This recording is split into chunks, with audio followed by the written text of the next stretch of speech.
ಕಣ್ವ ಮಹರ್ಷಿಗಳು ಓಡಾಡಿದ ಈ ಭೂಮಿಯ ಮಣ್ಣನ್ನು ಹಣೆಗೆ ಮಡಿದು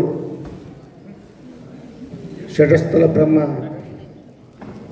ಇಮ್ಮಡಿ ಶಾಂತಲಿಂಗ ಮಹಾಸ್ವಾಮಿಗಳ ದಿವ್ಯ ಗದೆಗೆ ನಮಸ್ಕರಿಸಿ, ಮಹಾತಪಸ್ವಿಗಳು ಷಟಸ್ಥಲ ಬ್ರಹ್ಮ ಮುಮ್ಮಡಿ ಶಾಂತಲಿಂಗ ಮಹಾಸ್ವಾಮಿಗಳ ದಿವ್ಯ ಪಾದಗಳಿಗೆ ಶಿರಸಾಷ್ಟಾಂಗ ನಮಸ್ಕಾರಗಳನ್ನು ಸಲ್ಲಿಸಿ, ಶ್ರೀಪೀಠದ ಈಗಿನ ಪೀಠಾಧ್ಯಕ್ಷರು,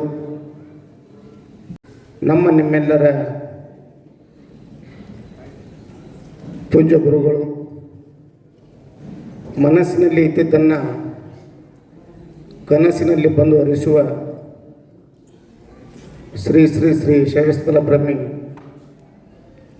ನಾಲ್ವಡಿ ಶಾಂತಲಿಂಗ ಮಹಾಸ್ವಾಮಿಗಳ ದಿವ್ಯ ಚರಣಕ್ಕೆ ಶರಣೆಂದು, ಪೂಜ್ಯರ ದರ್ಶನ ಆಶೀರ್ವಾದಕ್ಕೆ ಆಗಮಿಸಿರ್ತಕ್ಕಂಥ ಎಲ್ಲ ಭಕ್ತವೃಂದಗಳ ಅಂತರಾತ್ಮಕ್ಕೆ ಶರಣಾರ್ಥಿಗಳು. ನನಗೇನು ಮಾತನಾಡಬೇಕಂತ ನನಗೆ ಬರ್ತಾ ಇಲ್ಲ. ನಾನು ಈ ಮಟ್ಟದ ಭಕ್ತ ಕೇವಲ 3-4 ವರ್ಷದಲ್ಲಿ ಮಾತ್ರ. ಆದರೆ ಇವರ ಒಂದು ಸನ್ನಿಧಿಗೆ ನಾನು ಬಂದಾಗಿಂದ ನನ್ನ ಸ್ಮೃತಿ ಪಟಲದಲ್ಲಿ ಇವರ ಚಿತ್ತವನ್ನು ಬಿಟ್ಟು ಬೇರೇನೂ ಕಾಣೆನು. ಶ್ರೀಪೀಠದ ದಿವ್ಯ ಸಂದೇಶ ದಿನಲೂ ನನ್ನನ್ನು ಜಾಗೃತನನ್ನಾಗಿ ಮಾಡುತ್ತದೆ.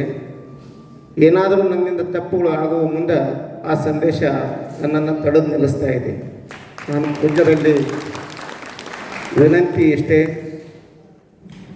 ತಮ್ಮ ಈ ದರ್ಶನ ಆಶೀರ್ವಾದ ನಿರಂತರವಾಗಿ ಈ ಜಗದ ಜನತೆಗೆ ಸಿಗುತ್ತಾ ಇರಲಿ. ಅವರ ಕಷ್ಟ ಕಾರ್ಪಣ್ಯಗಳಿಗೂ ನಿಮ್ಮ ದರ್ಶನ ಆಶೀರ್ವಾದದಿಂದ ಮುಕ್ತಿ ಹೊಂದಲಿ ಅಂಥೇಳಿ ನನ್ನ 2 ಮಾತುಗಳಿಗೆ ವಿರಾಮವನ್ನು ಕೊಡ್ತೇನೆ. ಶ್ರೀ ರೇಣುಕ.